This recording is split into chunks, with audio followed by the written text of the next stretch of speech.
ഒന്നല്ലോ നാലേ വാഴോ ഓങ്കാരനാദങ്ങൾ രണ്ടു തല വാഴുന്ന ശിവനും ശിവശക്തിയും മൂന്നല്ലോ നാലേ വാഴോ മുല്ലമണിനാഗങ്ങൾ നാലു. ഗുളികൻ തെയ്യം ഉത്തര കേരളത്തിലെ തെയ്യക്കാവുകളിൽ വളരെയധികം പ്രാധാന്യത്തോടെ കെട്ടിയാടിച്ചു വരുന്ന ഒരു തെയ്യമാണ് ഗുളികൻ തെയ്യം. കയ്യിൽ തൃശൂലവും കാലപാശവുമേന്തി തിരുമുറ്റത്തുറഞ്ഞാടുന്ന ഗുളികൻ ദൈവം മരണസമയത്ത് ജീവനെ കൊണ്ടുപോകാൻ വരുന്ന കാലന്റെ പ്രതീകമാണ്.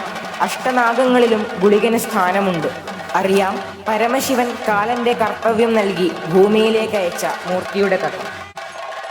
പുത്രരില്ലാതെ വിഷമിച്ചു കഴിഞ്ഞ മൃഗണ്ഡവും പത്നിയും സൽപുത്രനു വേണ്ടി ശിവനെ തപസ് ചെയ്തു. ശിവൻ പ്രസാദിച്ച് 100 വയസ്സുവരെ ജീവിക്കുന്ന മന്ദബുദ്ധിയായ പുത്രനെ വേണോ 16 വയസ്സുവരെ ജീവിക്കുന്ന സദ്ഗുണസമ്പന്നനും ബുദ്ധിമാനുമായ മകനെ വേണമോ എന്ന് ചോദിച്ചു.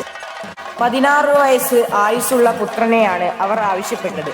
അത്ഭുതകരമായ ബുദ്ധി സാമർഥ്യത്തോടെ വളർന്ന മാർക്കാണ്ഡേയന്റെ 16ാം പിറന്നാളെത്തി. പിറന്നാൾ ഊണുണ്ണാനിരുന്ന മാർക്കാണ്ഡേയന്റെ വീടിനു പുറത്ത് യമദേവൻ ഇരുമ്പുലക്കയും കാലപാശവുമായി പോത്തിൻപുറത്തേറി വന്ന് കാത്തുനിൽപ്പായി. പ്രാണരക്ഷയ്ക്കായി ശിവഭഗവാനെ അഭയം പ്രാപിച്ച മാർക്കാണ്ഡേയനെ യമൻ കാലിൽ പാശം കുരുക്കി വലിച്ചു കൊണ്ടുപോകാൻ ഒരുങ്ങി. ശിവവിഗ്രഹത്തിൽ നിന്നും ശിവൻ പ്രത്യക്ഷനായി തന്റെ ജ്വലിക്കുന്ന 3ാമത്തെ കണ്ണിലെ അഗ്നി കൊണ്ട് കാലനെ ഭസ്മമാക്കി. പിന്നീടങ്ങോട്ട് കാലനില്ലാത്ത കാലമായിരുന്നു ഭൂമിയിൽ. മരണമില്ലാത്ത ജനങ്ങളുടെ ഭാരം സഹിക്കാനാവാതെ ഭൂമിദേവി ശിവനോട് സങ്കടമുണർത്തിച്ചു. സങ്കടമോചനത്തിനായി ശിവൻ ആഴമുള്ള ധ്യാനത്തിലാണ്ടു. ധ്യാനത്തിലമർന്ന ശിവന്റെ കാലിലെ പെരുവിരൽ പൊട്ടിപ്പിളർന്ന് ഒരു ദിവ്യനാഗം പ്രത്യക്ഷപ്പെട്ട് ശിവനെ വണങ്ങി.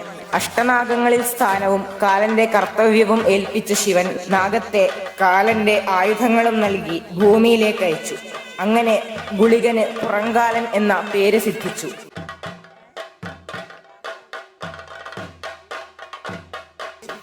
ഈ നാഗമാണ് ഗുളികൻ, കാലന്റെ അപരൻ.